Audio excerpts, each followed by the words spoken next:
Graça e paz a todos os queridos e amados, continuando assim sendo edificado pela palavra do Senhor. Salmodiaremos hoje no Salmo 83, que diz assim: Ó Deus, não te cales, não te emmudeças, nem fiques inativo, ó Deus.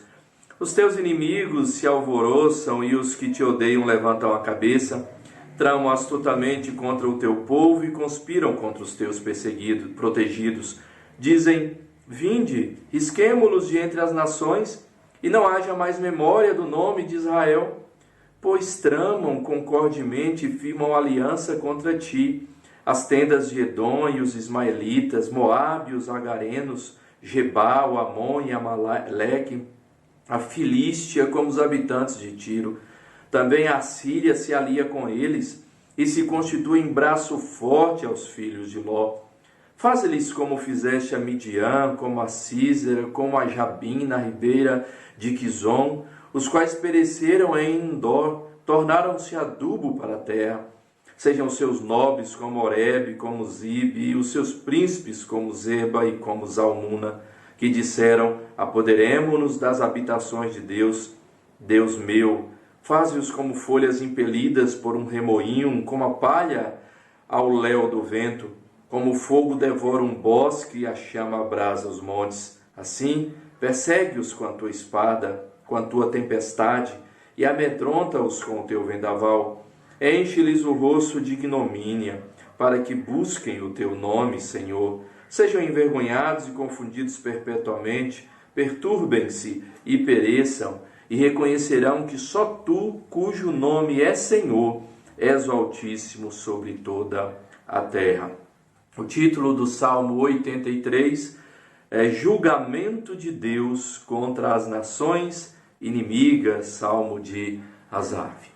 Aqui o salmista ele traz um clamor ao Senhor diante dos seus inimigos, de tudo que ele estava ali vivendo, como ele vai citar que estava cercado dos seus inimigos, e então ele clama ao Senhor por livramento.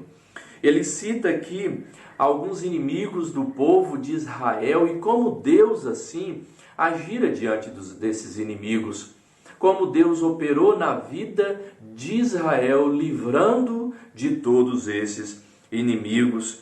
Então ele vai dizer: faze-lhes como fizeste a Midian, como a Císera, como Jabim na ribeira de Quizon, como Deus entregou nas mãos de Baraque, esse rei Císera, que atacava o povo de Israel, e à luz da palavra do Senhor, dada à profetisa Débora, ele então avança e vence esse rei. Ele continua no versículo 10, dizendo: aos quais pereceram em Endor, tornaram-se adubo para a terra, sejam os seus nobres como Oreb, como Zibe, como Zeba, Zalmuna.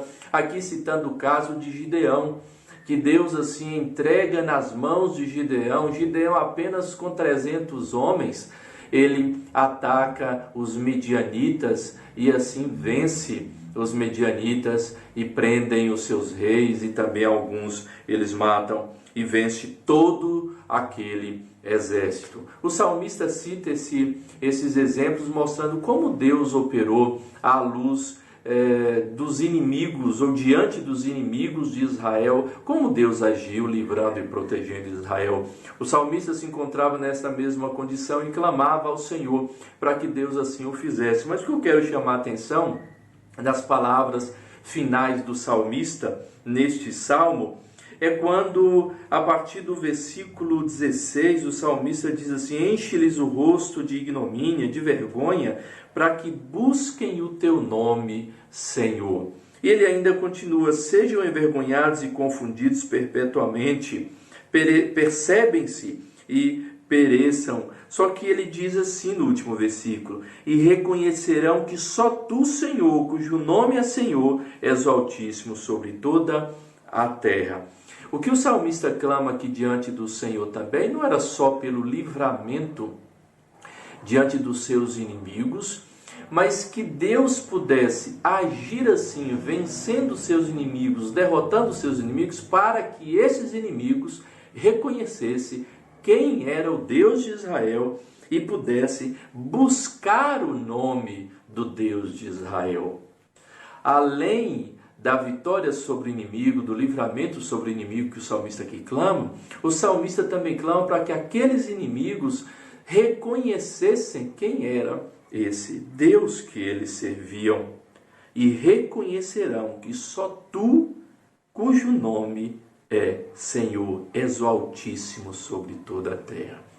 Quando nós, diante das nossas dificuldades, ou diante daqueles que nos perseguem, diante dos nossos inimigos, nós não devemos clamar ao Senhor só para que possamos estar livres deles ou ter a vitória diante dos nossos inimigos. Mas o nosso clamor também é para que esses inimigos reconheçam quem é Deus e que possam buscá-lo. Não há prazer maior para um servo do Senhor em poder ver aqueles que eram contrários a ele, os seus inimigos, usando a palavra aqui do salmista, se transformando, se convertendo e buscando ao Senhor. A nossa oração deve ser essa, para que eles possam ser envergonhados nas suas próprias forças e compreendam que só Deus é o Altíssimo, o Todo-Poderoso, e possam, reconhecendo isso, reconhecendo o poder, reconhecendo a graça, reconhecendo a misericórdia de Deus, eles possam buscar o Senhor que nós buscamos e servimos. Que seja assim, meu querido irmão, na sua vida, diante das dificuldades, diante daqueles que são seus opositores, diante dos seus inimigos, que você clame ao Senhor, não só por livramento, mas clame ao Senhor para que Deus transforme os seus corações e que eles possam buscar ao Senhor. Deus abençoe a todos, queridos, em nome de Jesus. Amém.